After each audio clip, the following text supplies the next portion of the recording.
Hi, இன்னைக்கு Sunday morning தான்.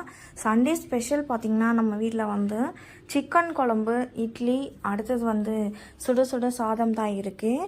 இட்லி வந்து பாப்பாவுக்கு வந்து ரொம்ப பிடிக்கும். அதே மாதிரி நாங்கள் 3 பேருமே இட்லி சாப்பிடுவோம். அவர் வந்து இட்லி சாப்பிட மாட்டார் அப்படின்றதுனால அவருக்கு சாதம் வடிச்சிருக்கேன்.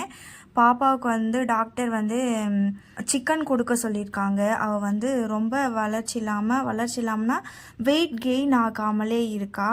அதனால் வந்து லெக் பீஸ் அவள் சாப்பிடுவான்னு சொல்லிட்டு லெக் பீஸ் தான் கேட்டு வாங்கிட்டு வந்திருந்தேன். அப்புறம் பார்த்திங்கன்னா சாப்பாட்டு வேலைலாம் முடிச்சுட்டு சாப்பிட்டுட்டு எப்பவும் போல் ப்ளவுஸ் எதுனா தைக்கலாம் அப்படின்னு சொல்லிட்டு தான் உட்காந்தேன். நேற்றே வந்து பாதி வேலை முடிச்சிட்டேன். ப்ளவுஸில் முடிக்காததை வந்து இன்றைக்கி முடித்து வச்சுட்டேன். பர்ஃபெக்டாக நல்லா வந்திருக்கு. அப்புறம் பார்த்திங்கன்னா பாப்பாவுக்கெல்லாம் வந்து ப்ரௌன் ஷீட் போடாமல் இருந்துச்சு. 15 நாளைக்கு முன்னாடியே பாதி நோட்டு போட்டுட்டேன். கொஞ்சம் தான்